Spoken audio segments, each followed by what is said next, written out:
Guys welcome back. आज मी तुमच्यासाठी एक अशी अप्रतिम डिश घेऊन आलेली आहे.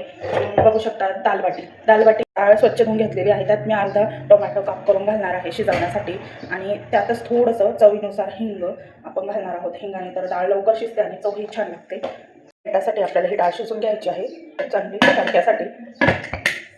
बाटीसाठी मी डाळ शिजवायला घातलेली होती. 10 मिनिट झालेले आहे. डाळ शिजून झालेली आहे.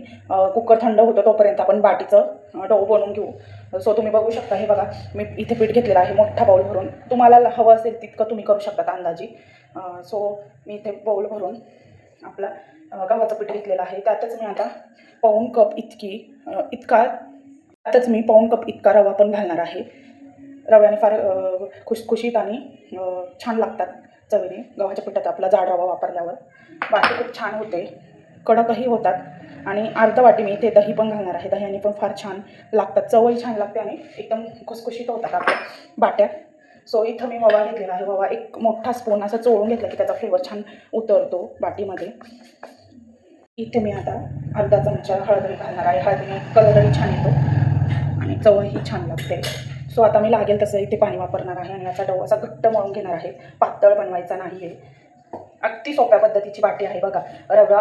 दालबाटीची डाळ बनवून घ्यायची आहे. मी तुम्हाला दाखवलं प्रमाण डाळीचं. डाळ आपली 10 मिनिटं शिजून झालेली आहे.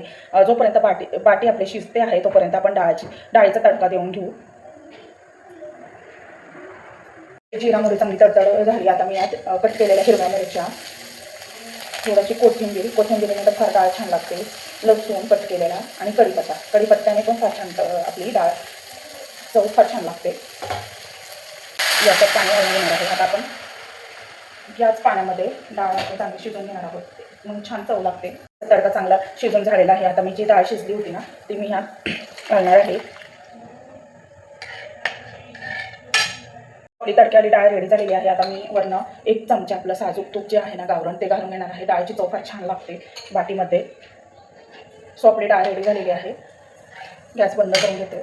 15 मिनटं इथे झालेले आहे. आपलं बाटीचं पीठ हे रेडी झालेलं आहे. मी आता याचे गोल गोल असे टिक्कीसारखे चपटे गोळे बनवून घेणार आहे. आणि हे तुम्हाला एक नवीन ट्रिक सांगते मी आता. बाटी शिजवण्याची पद्धत खूप छान शिजतात. आपण आता मी इथे इडली पात्र घेतले आहे. याला आता साजूक तूप लावणार आहे. खाली तेल किंवा तूप तुम्ही ऑप्शनल आहे, काही लावू शकता. आणि मग यात आपण ह्या टिक्क्या करून ज्या आहे ना त्या ठेवून द्यायच्या आहे बघा असं.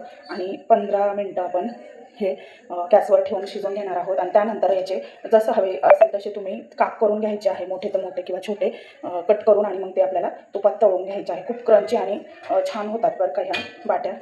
मुलं तर हे बघा आपल्या इडल्या किती छान शिजवून रेडी झालेला आहे. बघा किती छान कलर झालेला आहे याचा शिजल्यानंतरनं. आता याचे आपण असे 4 भाग करून घ्यायचे आहे. मी थोडे मोठेच ठेवणार आहे, तुम्हाला हवं तर तुम्ही छोटे करू शकता अजून. आणि मी साजूक तूप आहे ना ते आपलं कढईमध्ये तापवायला ठेवलेलं आहे. आता मी हे फ्राय करून घेणार आहे या इडल्या. आपली डाळ तर रेडीच आहे. सो बघा किती छान आपल्या त्याला फोड पण छान आलेले आहे बघा, किती छान दह्याने.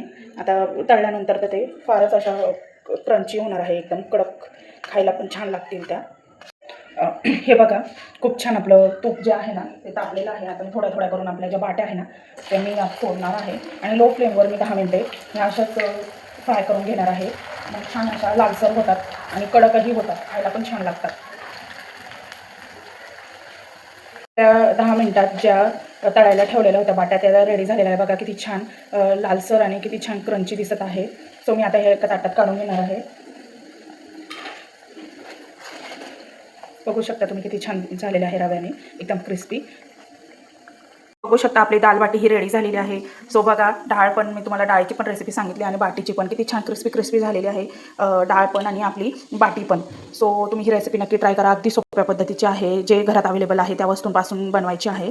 झटपट होणारी आपली दालबाटी ही रेडी झालेली आहे. आवडल्यास व्हिडिओ लाईक करा, शेअर करा, सबस्क्राईब करा. भेटूया पुढच्या व्हिडिओमध्ये. बाय.